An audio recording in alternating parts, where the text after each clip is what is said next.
جب خندق کی جنگ میں صحابہ نے خندق کھودی تو وہ 30 فٹ چوڑی تھی، 30 فٹ، اور وہ 22 فٹ گہری تھی، 22 فٹ۔ تو 10,000 کا لشکر تھا، کوئی اس کھائی کو پار کرنے کی ہمت نہیں کر سکا۔ تو عمر بن عبد ود، یہ بڑا شاہ سوار تھا اور 100 جنگیں لڑ چکا تھا، اس نے پھر اپنے گھوڑے کو اٹھایا اور دوڑاتا ہوا آ کر اس نے یوں جو اس کی لگام کو کھینچا ہے تو اس کے گھوڑے نے چھلانگ لگائی تو 30 فٹ کی کھائی کو پار کر کے صحابہ کے لشکر میں جا کھڑا ہوا۔ کہنے لگا حل من مبارز، ہے کسی کو مرنے کا شوق تو آ جاؤ۔ تو سارے دم بخود ہو کے چپ کر گئے سب۔ تو حضرت علی کی عمر تھی 21 سال، وہ کھڑے ہو گئے، یا رسول اللہ میں جاتا ہوں۔ اب کہ بیٹھو، یہ عمر ہے، عمر۔ اس نے پھر کہا ہے کسی کو جنت میں جانے کا شوق جس جنت کے دعوے کرتے ہو؟ تو کوئی نہیں کھڑا ہوا۔ حضرت علی کھڑے ہو، یا رسول اللہ میں جاتا ہوں۔ ہم نے کہا بیٹھو، یہ عمر ہے، عمر۔ پھر تیسری دفعہ اس نے کہا کدھر گئے تمہارے جنت کے شوق؟ تو پھر حضرت علی کھڑے ہو گئے، کہا یا رسول اللہ مجھے بھیجیں۔ کہا یہ عمر ہے۔ کہا عمر ہے تو کیا ہے، مجھے بھیجیں تو صحیح۔ تو اچھا کہا جاؤ۔ پھر ان کے لیے دعا کی۔ تو یہ بچے سے وہ 100 جنگیں لڑا ہوا۔ تو حضرت علی شعر پڑھا کرتے تھے، انا الذی سمتنی امی حیدرا کلیس غابات کریہ المنظرا وفیہم بالصاع کیل السندرا۔ میں وہ ہوں جس کا نام اس کی ماں نے حیدر رکھا ہے، شیر، جو جنگل کا بڑا شیر شہنشاہ ہوتا ہے، اور میری تلوار ناپ تول کے کھوپڑیاں توڑتی ہے۔ تو جب وہ آئے نا تو اس نے پہچانا نہیں۔ کہنے لگا کون ہو؟ کہا علی۔ کہا بن عبد مناف؟ وہ پیچھے لے گئے۔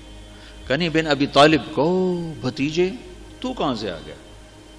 میں نہیں تمہیں قتل کرنا چاہتا۔ وہ اتنا مطمئن تھا۔ کہا میں نہیں تمہیں قتل کرنا چاہتا۔ کہا چاچا میں تو تمہیں قتل کرنا چاہتا ہوں۔ تو اس کو اتنا غصہ آیا، اس نے گھوڑے سے چھلانگ لگائی، وہ علی پہ ایسا جارحانہ حملہ کیا کہ علی کو پیچھے دھکیل دیا۔ تو غبار اٹھا، دونوں غبار میں چھپ گئے۔ تو اللہ کے نبی نے ہاتھ اٹھایا، یا اللہ علی کی مدد فرما۔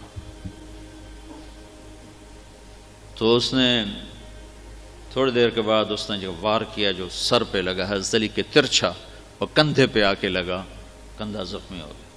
تو اتنے میں حضرت اللہ کے نبی کی دعا ہوئی، یا اللہ علی کی مدد فرما۔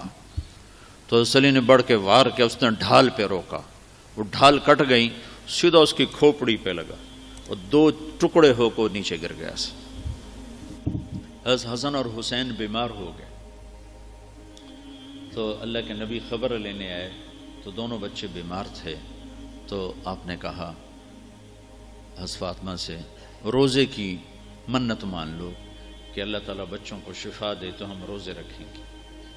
تو دونوں میاں بیوی نے 3 روزوں کی منت مانی کہ اللہ ہمارے بچوں کو شفا دے، ہم روزہ رکھیں گے۔ تو اللہ نے ان کو ٹھیک کر دیا۔ تو دونوں میاں بیوی نے روزہ رکھا، اور افطاری کا سامان گھر میں نہیں تھا۔ تو ایک یہودی تھا شمعون، حضرت علی اس کے پاس گئے، کہا کوئی مزدوری ہے؟ کوئی مزدوری ہے؟ کہاں ہے؟ یہ اون ہے، یہ صاف کر دو تو تمہیں جو دوں گا، کچھ جو دوں گا۔ تو وہ اون لے کر گھر میں آئے، حضرت فاطمہ کو دی کہ صاف کر دو۔ انہوں نے اس کو دوپہر تک صاف کیا، وہ واپس لے گئے۔ تو اس نے تھوڑے سے جو دے دے، تو انہوں نے پیس کے آٹا بنایا، کھانا بنایا، روٹی بنائی، سالن تو تھا نہیں۔ دونوں میاں بیوی افطاری کے لیے بیٹھے ہیں کہ دروازے پہ آواز آئی، مسکین ہوں اللہ کے نام پہ کچھ دو۔ تو دونوں نے ایک دوسرے کو دیکھا، تو آدھی روٹی دے دیتے یا ایک روٹی دے دیتے، ایک خود آدھی آدھی کھا لیتے۔ دونوں روٹیاں اٹھا کے اس کو دے دیں اور پانی پہ افطار کر لیا۔ رات کو بھی کھانے کو کچھ نہیں تھا تو پانی پہ کھجور پہ روزہ رکھا۔ اگلے دن پھر حضرت علی شمعون یہودی کے پاس گئے اور اس سے اون لے کر آئے۔ حضرت فاطمہ نے اس کو سارا دن صاف کیا، عصر سے پہلے مزدوری ملی، اس کو پیس کر آٹا بنا کر روٹی بنا کر میاں بیوی کھانے پر بیٹھے تو دروازے پہ آواز لگی، یتیم ہوں اللہ کے نام پہ کچھ دو۔ تو دونوں نے ایک دوسرے کو دیکھا اور ساری روٹیاں اٹھا کر اس کو دے دی اور پانی پہ روزہ افطار کر لیا۔ تیسرا دن آیا، پھر وہ مزدوری کر کے روٹی تیار کی اور افطاری پر بیٹھے تو دروازے پر آواز لگی، بدر کے قیدی اس دن آزاد ہوئے، بدر کے قیدی اس دن آزاد کیے گئے۔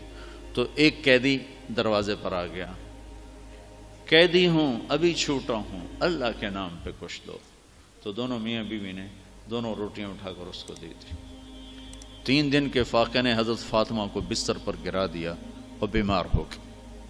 تو اللہ کے نبی حال پوچھنے آئے تو ان کے سینے پہ سر رکھ کے رونے لگی بیماری کی شدت سے۔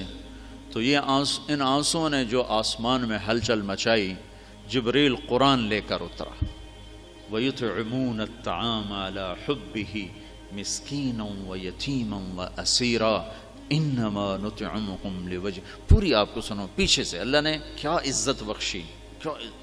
پیٹ بھرنا تو جانور کا بھی کام ہے، پیٹ ہی بھرنا رہ جائے تو جانور انسان میں کیا فرق۔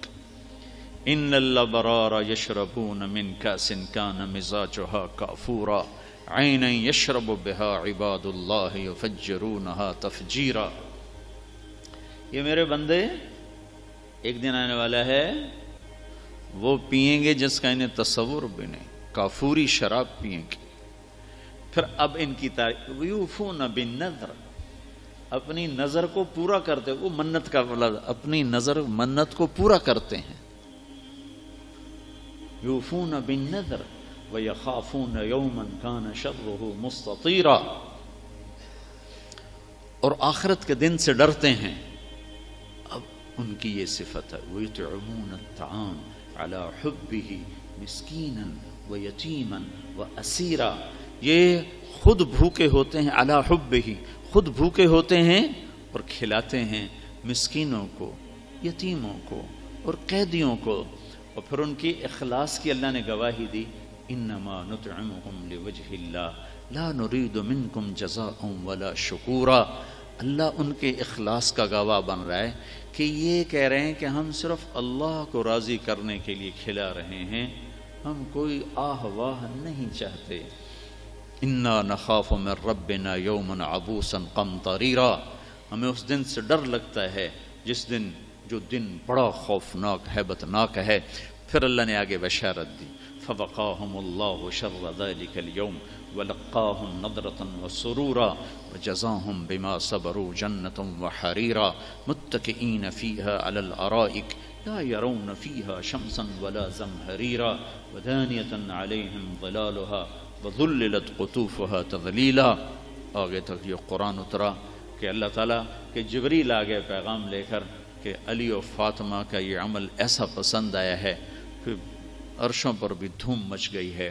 اور یہ سورہ دہر کی آیات کو اتارا گیا کہ میرا رب ان کے اس عمل پر ایسا خوش ہوا ہے کہ خود کھانا خود جمع کرنا کون سی بڑی بات ہے۔